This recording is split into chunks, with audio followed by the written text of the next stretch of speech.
Samawa pun buat saya ini seperti rumah kedua saya. Karena di antara 15 RW di Pondok Lapa ini, orang-orangnya yang paling banyak saya kenal. Ada Pak Agus, ketua RW kita. Ada Pak Nori, ketua RW, dan Ibu RW Wida. Kemudian ada Pak Effendi, ada Pak Haji, ada Pak Lulu. Ya, ini sebuah kesyukuran buat saya pribadi selaku Dewan Pengurus dari Dewan Masjid Indonesia bisa selalu bermuajah bersilaturahim dengan keluarga dari Samawa. Seingat saya ini sudah kali keempat nih saya bisa bersilaturahim. Yang pertama kali waktu acara 17 Agustus itu, yang kedua acara Maulid, dan terakhir acara UMKM ya Pak Emir. Nah, ini yang keempat. Semoga masih ada kesempatan-kesempatan berikutnya. Bapak Ibu sekalian, jamaah sekalian, mungkin pada kesempatan ini saya ingin berbagi saja pengetahuan terkait dengan kita masih dalam suasana minggu awal ya di tahun baru ini. Yang ingin saya share adalah bukan tahun barunya, tapi apa yang akan kita lakukan di tahun baru ini. Biasanya kemarin itu menjelang tahun baru kita sering baca, sering nulis bahkan tentang resolusi, betul ya? Resolusi 2023, mau lebih rajin sholat, mau ingin bersedekah lebih banyak, mau ingin disiplin, dan seterusnya dan seterusnya. Resolusi itu kemudian setiap tahun dibuat lagi. Tapi setelah berapa bulan, berapa ini lupa lagi. Nah, dalam kesempatan ini kita perlu mengingat bahwa banyak sekali ajaran, himbauan, bahkan perintah yang ada dari agama kita yang bisa kita lakukan untuk membuat resolusi, dan itu kita laksanakan di tahun 2023. Dan di antara sekian ajaran-ajaran itu yang paling umum, dan saya yakin Bapak Ibu semuanya sudah sering mendengarnya, ada hadis yang mengatakan khairun nasi anfa'uhum linnas. Sebaik-baik manusia adalah yang paling bermanfaat buat manusia yang lain. Nah, ini adalah hadis yang sederhana, simple, tapi dalam sekali maknanya. Rasulullah banyak memberikan contoh-contoh tentang khairun nas. Ada yang mangkola, umuru, wa asuna amalu, banyak sekali. Tapi kita ingin fokus di khairun nasi anfa'uhum linnas. Sebaik-baik manusia adalah yang paling bermanfaat. Jadi pengertiannya sederhana. Rasulullah tidak pernah menyebutkan sebaik-baik manusia yang paling pintar, yang paling kaya, yang paling tinggi jabatannya, yang paling manfaat. Nah, ini mudah-mudahan bisa kita jadikan resolusi di tahun 2023 ini. Bagaimana kita menjadi manusia yang bermanfaat buat sesama. Nah, mungkin pertanyaannya adalah manfaat yang seperti apa? Kita hari ini dengan segala dinamika yang sudah kita lewati, dengan pengalaman kita, dengan pekerjaan kita, dengan profesi kita, kita akhirnya perlu bertanya, kita ini sudah bermanfaat apa belum? Bermanfaat orang lain sudah apa belum? Sudah dalam skala mana manfaat yang kita berikan kepada orang lain? Ini pertanyaan yang sederhana, tapi juga pertanyaan yang penting yang mudah-mudahan bisa kita jawab dengan mudah di dalam hati kita. Ternyata boleh jadi, bisa jadi menjadi manfaat untuk orang lain itu tidak mudah. Di sana namanya saja manfaat ya. Kalau analoginya mic yang saya pakai ini. Mic yang saya pakai ini manfaat gak, Ibu? Manfaat. Dari mana taunya dia manfaat? Ya kalau saya pakai suara saya sampai ke di belakang. Berarti mic ini berfungsi sesuai dengan peruntukannya, sesuai dengan pembuatannya untuk apa? Untuk mengeraskan suara yang berbicara.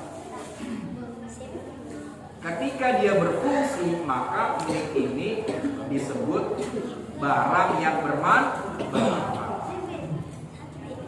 Berarti pun sebaliknya, kalau mic ini sudah dipakai tapi nggak mengeluarkan suara, tidak berfungsi, dicek.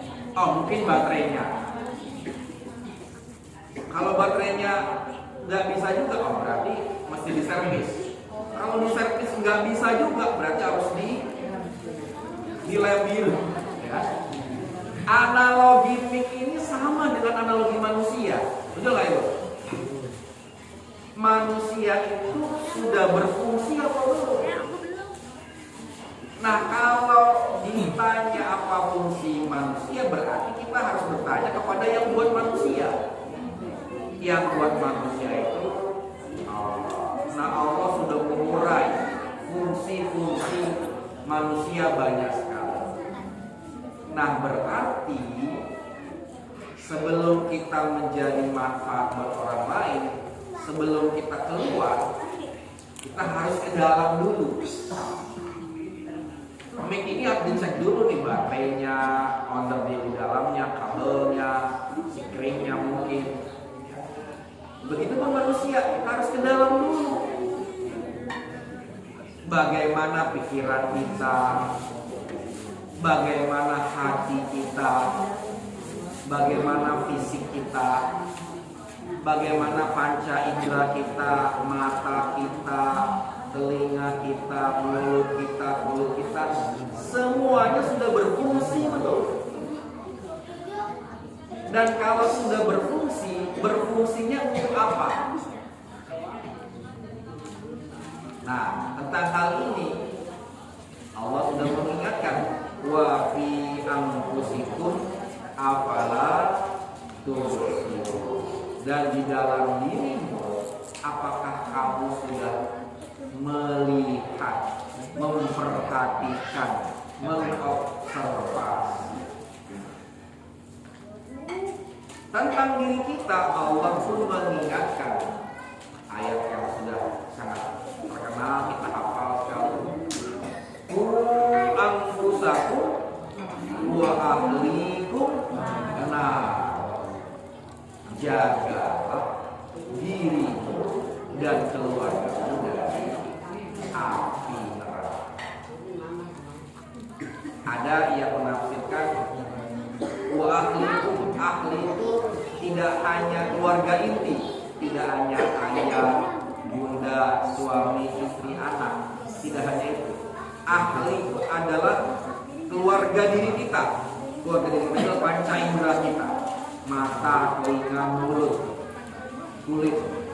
Jaga diri kita ini, mata kita, telinga kita, semuanya dari segala potensi-potensi ancaman-ancaman neraka. Tafsir yang lebih gamblang lagi adalah jagalah keluarga kita dari api neraka. Nah, alhamdulillahnya kita tinggal di Indonesia, tinggal di Jakarta, tinggal di Samawa, yang setiap malam Jumat ada Ustadz Lur, ada Pak Joko dan Pak Iwan, Pak Ustadz yang istiqomah mengadakan tahlilan, tawasulan setiap malam Jumat bersama para ibu. Ini semua adalah sarana dalam menjaga keluarga kita dari potensi neraka. Keberkahannya banyak sekali. Nah, setelah kita menjaga diri kita dari potensi neraka, maka nanti akan muncul surganya, kan begitu. Di dalam kehidupan ini kan cuma dua pilihannya, nggak ada yang abu-abu. Kebenaran atau kebatilan, kanan atau kiri, surga atau neraka, kan nggak ada. Di antara surga neraka kan nggak ada. Laki perempuan kan udah nggak ada.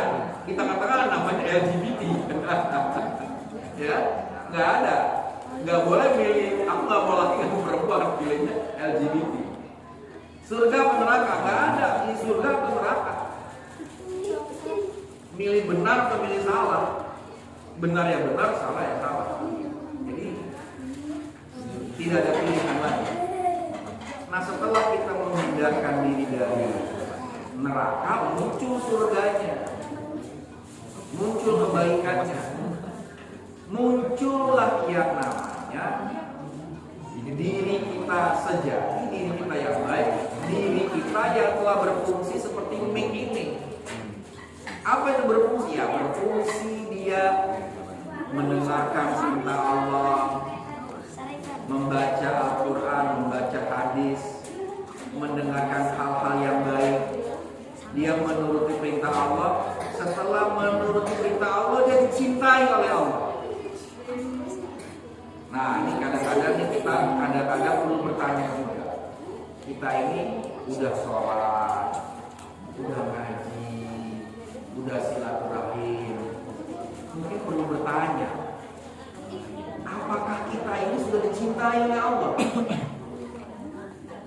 Apa tandanya? Ini penting kita untuk tahu.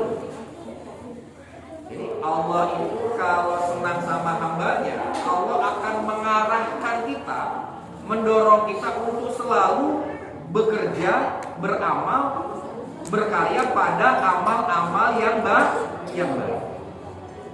Allah ketika senang pada seorang hamba akan menyibukkan hamba ini kepada hal-hal yang baik, yang amal soleh. Nah, ini mudah-mudahan menjadi kesyukuran buat kita. Insya Allah ini tanda bahwa kita semua dicintai oleh Allah. Terutama ibu-ibu belakang teman. Wah, ibu PKK, ibu-ibu apa nih, Arisa. Wah, pikirannya luar biasa, membantu. Berarti itu dapat dorongan, dapat inspirasi, dapat ilham dari Allah, digeret-geret sama Allah, didorong-dorong sama Allah untuk berbuat. Nah, kita pun mudah-mudahan ini menjadi tanda berkumpulnya kita malam ini, istiqomahnya kita malam ini untuk mengadakan hal-hal yang baik. Itu menjadi tanda bahwa Allah mencintai kita. Nah, setelah berfungsi sebagai manusia yang diinginkan oleh Allah, barulah kita bisa menjadi manusia yang bermanfaat. bermanfaat. Jadi setelah selesai urusan pribadinya, setelah selesai urusan dia mengurus keluarga intinya, suami menjadi suami yang baik buat istrinya, istri menjadi istri yang baik buat suaminya, orang tua menjadi orang tua yang baik buat anak-anaknya, anak-anak menjadi anak yang alim soleh buat kedua orang tuanya. Mulai melebarkan sayap, mulai yang namanya penetrasi, kalau bahasa bolanya, mulai akhirnya memikirkan orang lah. Punya Pak Agus ini, mana Pak Agus? Pak Agus anfa'uhum linnas, beliau sudah selesai urusan pribadinya, beliau menjadi ketua LRK, memikirkan warga Samawa yang 700 kakak ini kalau nggak salah untuk kebaikannya. Pak Tommy, Pak Haji, Pak Effendi, Pak Lulu, semuanya sudah tidak memikirkan dirinya sendiri. Nah, ini menjadi kesimpulan kita berikutnya. Kenapa? Karena kalau hanya soleh untuk dirinya sendiri, soleh untuk keluarganya, soleh untuk keluarga terdekatnya, itu keimanannya belum sempurna, masih setengah atau 3/4. Apa kata Rasulullah? La yu'minu abdun hatta yuhibba li akhihi kama yuhibbu li nafsihi. Tidak sempurna iman seorang hamba, ya, sudah 5 rukun Islam dikerjakan, sholat, puasa, zakat dikerjakan semua, itu belum sempurna, belum kafah, belum kamil. Sampai kapan? Sampai dia mencintai orang lain, saudaranya yang lain, seperti dia mencintai dirinya sendiri. Itu baru sempurna. Jadi kalau ada orang menurut hadis ini rajin sholatnya, rajin duhanya, rajin tahajudnya, tapi belum mencintai saudaranya, belum mencintai tetangganya seperti dia mencintai dirinya sendiri, imannya belum sempurna. Kalau ada orang rajin sholatnya tapi ketemu saudaranya masih bermuka mesem, masih acuh, itu belum sempurna iman. Nah, alhamdulillah kita hidup bertetangga di Samawa ini, kita berkesempatan untuk menjalankan hadis itu. Kenapa? Karena setiap hari kita berkumpul dengan tetangga-tetangga kita. Keluar unit ketemu tetangga, di lift ketemu tetangga, di lobi ketemu tetangga, tetangga terdekat, bertegur sapa. Bahkan sedekah yang paling mudah, murah, meriah itu apa? Tabassamuka li akhika. Senyum kamu terhadap saudaramu, tetanggamu itu adalah sedekah. Tuh, hebatnya Islam. Hebatnya Islam, canggihnya Islam sampai membicarakan hal-hal yang paling sederhana, hanya masalah senyum. Nah, berarti kalau kita dengan tetangga kita, dengan tetangga unit, dengar saudaranya sedang sakit, dengar saudaranya sedang tertimpa kedukaan, dengar saudaranya sedang prihatin, hatinya ikut luluh, hatinya lembut, tidak tega, karena sudah seperti saudara. Maka persaudaraan antara sesama muslim itu seperti sebuah tubuh. Kalau yang satu sakit, yang lain merasa sakit. Betul nggak? Kita ini misalnya sakit apa yang paling nggak enak? Sakit gigi kita aja. Sampai ada lagunya soalnya. Coba kalau sakit gigi, semuanya jadi nggak enak, jadi gampang marah.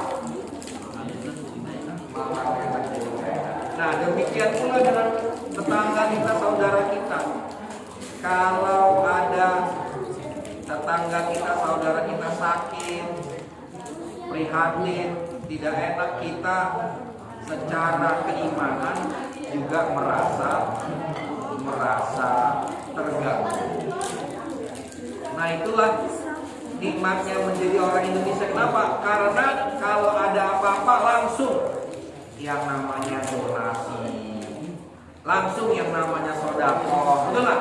Langsung dibuka, open donasi, kan? Buka sodako.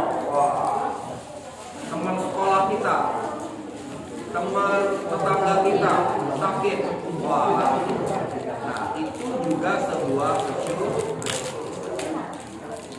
Nah, yang terakhir, Bapak Ibu sekalian, dalam rangka khairun nasi anfa'uhum linnas, mari kita jadikan kehidupan bertetangga kita, kehidupan sosial di Samawa ini menjadi sarana kita untuk sama-sama masuk surga. Betul nggak? Indah nggak kalau unit-unit kita ini nanti di surganya bareng-bareng, betul nggak? Indah. Jadi nanti surga Samawa ini ada juga apartemen Samawa di surga sana. Amin ya. Tapi musolanya lebih indah, betul nggak? Unitnya lebih indah, ya. Tapi orang-orangnya sama. Ya, kita kongkol lagi nih, ada semangat, tapi semangat surganya mungkin lebih indah, ya. Kerupuknya lebih indah. Nanti minta sama Allah, kan di surga minta apa aja ada. Minta kerupuk surga ya Allah, ganti lagi. Kerupuk Samawa ya Allah, ganti lagi. Kerupuk Pondok Lapa ya Allah, ganti lagi. Kan di surga. Ya. Nah, mari kita jadikan kehidupan bertetangga kita sebagai sarana untuk masuk surga. Ya. Kita bantu dengan ikhlas, kita tolong saudara kita dengan ikhlas, semuanya. Jadikan semua sarana bertetangga ini sebagai sarana kita untuk bisa ke surga. Jangan sebaliknya, malah jadi pertentangan, malah jadi permusuhan. Jangan sampai. Nah, semoga aktivitas kegiatan yang semua yang ada di Samawa ini, apakah pengajiannya, arisannya, PKK-nya, DKM-nya, subuh kelilingnya, subuh berkatnya, UMKM-nya, semuanya bermanfaat dan menjadi tiket kita ke surga. Nah, yang terakhir lagi. Bapak Ibu sekalian, terkait karena saya pengurus TMI, kemudian saya juga terlibat dalam berbagai kegiatan dakwah. Ini saya sudah menyampaikan secara sederhana dan langsung kepada pengurus DKM dan IPW, ya, bahwa kami dari DMI dan DKI akan mengadakan program pemberantasan buta aksara Al-Quran. Jadi Bapak Ibu, ada data dari Kemenak tahun 2020, ada 65% umat Islam di Indonesia tidak bisa baca Al-Quran. Betul ini lagi ya. Ya kita malu masa umat Islam tidak bisa baca Al-Quran. Padahal Quran itu mukjizat yang paling nyata. Kalau mukjizat Nabi yang lain, ibu pernah nggak melihat? Nah, apa lautan terbelah? Nggak pernah lihat, tapi di film ya. Itu mukjizat Nabi Musa. Pernah nggak lihat orang mati hidup lagi? Nggak ada, kecuali di film. Itu mukjizat Nabi Isa. Kita hanya baca Quran, maksudnya hanya dapat info tidak langsung dari yang diceritakan Quran. Nah ini Al-Quran. Coba pinjam Al-Quran.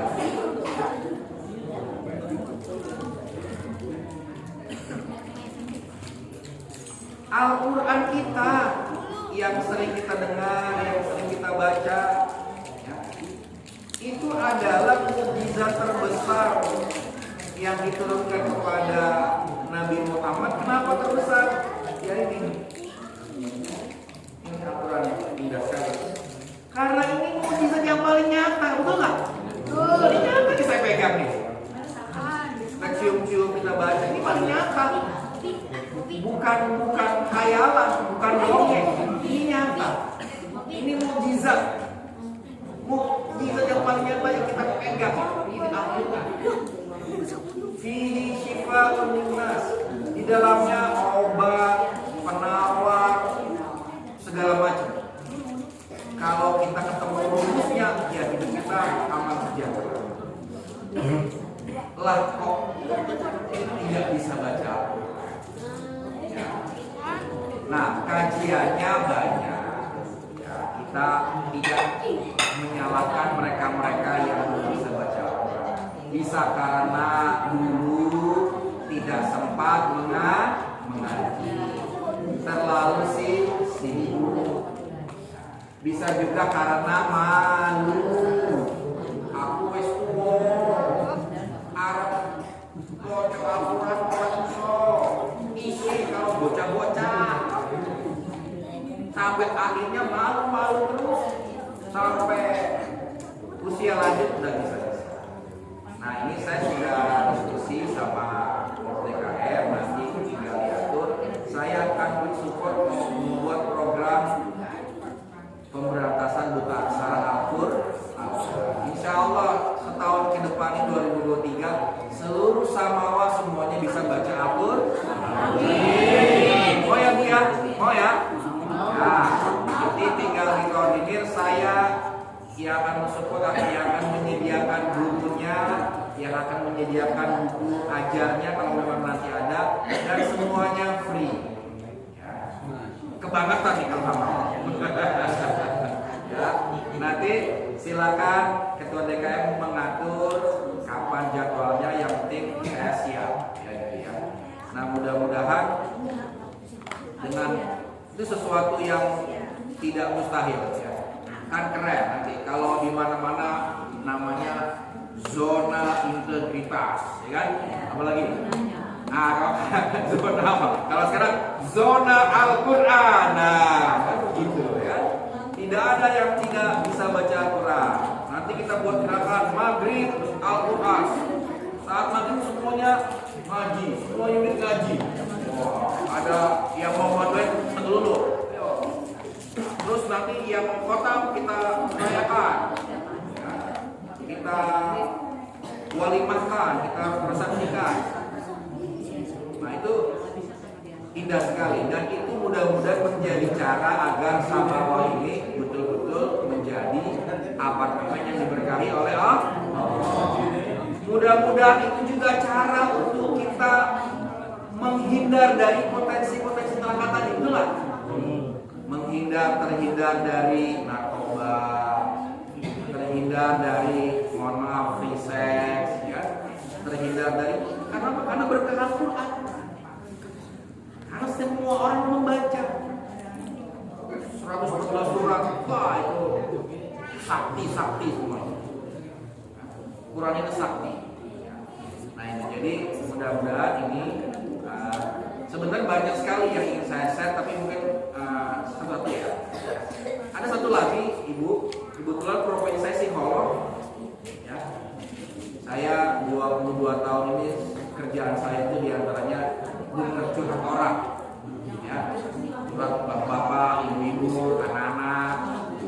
ada orang tua kok seluruh usia itu kerjaan saya dengan curhat. Pak Imam, Pak Imam, Pak Imam. Nah, modalnya kalau curhat apa ibu? Modalnya cuma tisu aja bu. Karena kalau curhat banyak nangis. Ya, saya sebenarnya juga bisa menyediakan waktu untuk konseling. Orang pengen curhat soal parenting, bagaimana pengasuhan anak, bagaimana membangun keluarga, bagaimana menyiasati anak yang nggak mau belajar, bagaimana mengidentifikasi anak sulit belajar. Nah, itu bisa saya support. Dan itu free. Nah, lagi-lagi free. Ya. Kalau di luar berbayar. Ya. Nah, ini saya sudah sampaikan ke Bu RW. Nanti tinggal diatur saja. Yang penting saya istilahnya proposal dulu nih. Ya. Ide dulu kepada teman-teman, keluarga semua. Mudah-mudahan ada manfaatnya. Dan itu bukti. Maksud saya bukti saya pribadi. Mudah-mudahan bisa menjadi implementasi apa. Baik, saya kira itu bisa dulu apa yang dapat saya sampaikan.